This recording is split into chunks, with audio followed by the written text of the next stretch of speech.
We're here today at Mike's Bikes in Portishead to demonstrate how to pack a road bike in a Velovault bike box.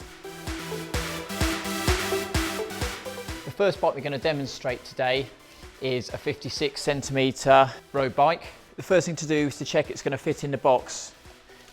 The important measurements that you're going to need are from the bottom of the chainring to the top of the saddle. If you measure this, it needs to be under 90cm, and there's 90cm there, so that's going to fit in comfortably. The length of the bike needs to be under 118cm. So we measure that like that, and we're at about 108, so there should be plenty of room for that to fit in. Main rule is to make sure that we do as much as we can with the tyres on and the wheels on, which will prevent any damage to the bike. The pedals always undo the opposite way that the wheels turn. Okay, taking the pedals off, put the spanner on. It's always easier having the crank horizontal and facing forward, and then just push down like that, undoes the pedal. If they're nicely greased and you keep your bike in good order, you should be able to do the rest of it just with your fingers, like so. And as I said, it always undoes the opposite way that the wheels are turning, or the wheels turn when you ride. It is very important to keep the pedals nice and greased, because they do see all the elements and get covered in all the muck off the road, and then can be a real pain to get off once they seize on. So again, crank facing forward, and you shouldn't need, especially with a big lever like this, you shouldn't need a huge amount of pressure. And again, nicely greased, undo it with your fingers like so. The tools you're going to need for that will be a 15mm pedal spanner. Some pedals don't use a 15mm, they'll have a hole on the inside of the axle, which is either going to be a 6mm Allen key or an 8mm Allen key, which will fit in like so. The next job is to take off the handlebars.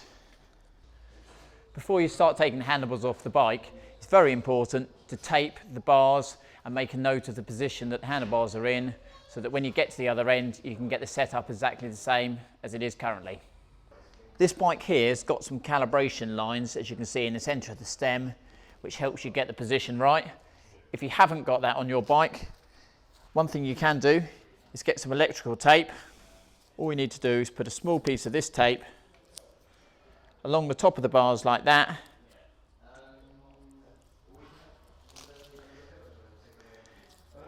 And then you can get a pen and just mark where the stem clamps with a little arrow.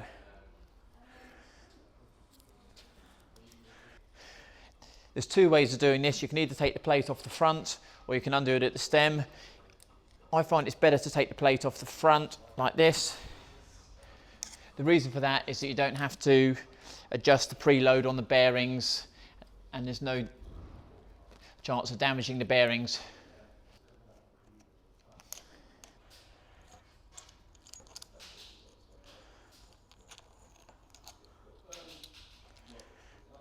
Tape isn't going to move. So you're not taking any of the cables apart or anything like that. All your gears and brakes should work exactly as they were before. And then it's a good idea to put the cap of the stem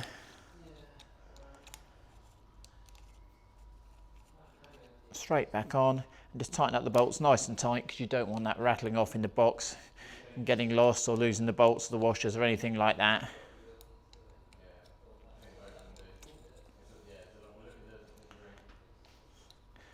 And now you're ready to take the wheels off.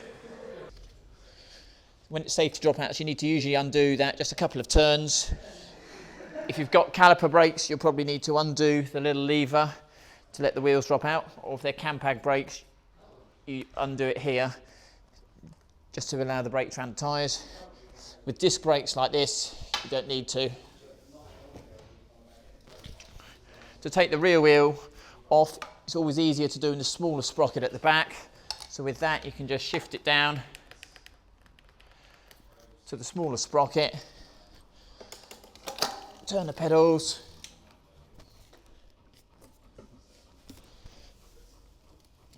And again, that should just drop out super easy. Again, release the brake if you need to. And then here, just pull the derailleur back. That's both wheels out. The bike sits in with the chain set downwards. So the chain rings at the bottom like that. As we measured earlier, we know it's going to fit. If you did want to take the seat post out, it can fit here using that strap.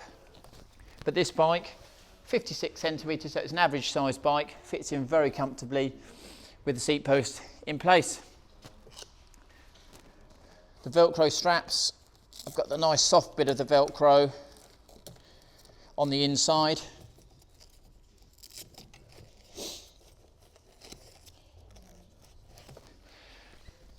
It's always nice to strap the pedals somewhere where they won't be able to touch the bike itself. So if I come around here, this strap here keeps them nicely away from the frame and just prevents any damage.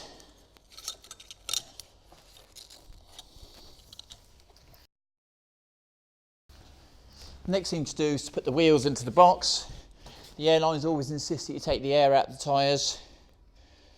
So just undo the valve, deflate the tyres. These are supposed to be fully deflated.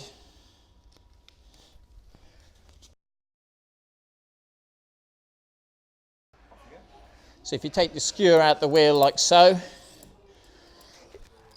the rotors themselves are very easy to damage, so that's why you should always put the rotor to the inside of the box. As I mentioned, we've got a sticker here which shows you the two mounting points. Generally, you'll use the outside mounting point, which is what we're using here. The outside point gives maximum room all the way around the tyre, which means you can use 29er mountain bike tyres, or you can use a great big touring tyre on your road bike, and the size won't be an issue. And then you tighten up the wheel into the recess using the nut on the other side. Just get that finger tight like so. The only time when you'd use the other hole is if you're using a deep section wheel.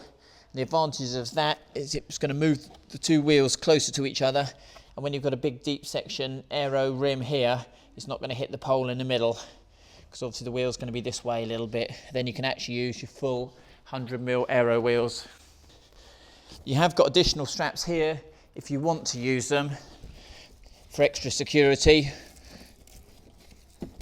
which can go around the tyre, but really, if you've got the skewer nice and tight, you shouldn't need these extra straps. They are very useful though for some mountain bikes which have got bolt-through axles, or for bikes, any bike basically that doesn't have a quick release skewer. I'll just demonstrate with one strap. So, and if you feel like it, you can put them around for extra security. Front wheel goes in exactly as before. You'll need to swap the quick release round. Again, always protect the disc rotors. They're very easy to bend.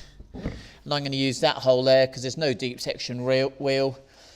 There still is a gap between the tyre and the disc rotor. They're not going to touch. Everything's nicely protected. And again, tighten the nuts up at the back. The reason we put the front wheel on this side of the box, unlike other brands, is because the front wheel is a lot narrower than the rear wheel, and this side here is the side that's going to come down and potentially crush where the handlebars are, and you need as much space there as possible. So if you've got a big rear wheel, it can actually damage the handlebars. Again, make sure you've taken the air out.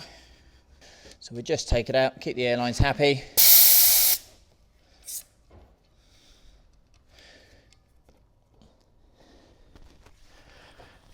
There we are, nearly ready to go. This pad here just separates the frame from the wheels. Then you've got two poles here which interlock in the middle.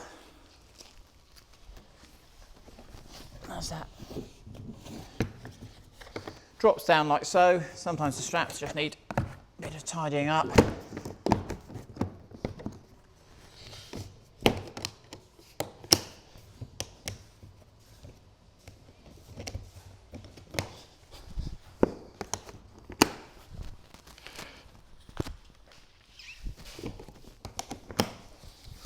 The catches we use, really good quality catches. They're actually tested to 400 kilos.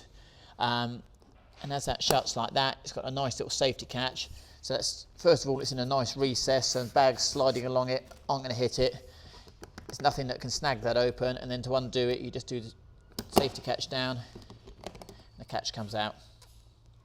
Pop it up again.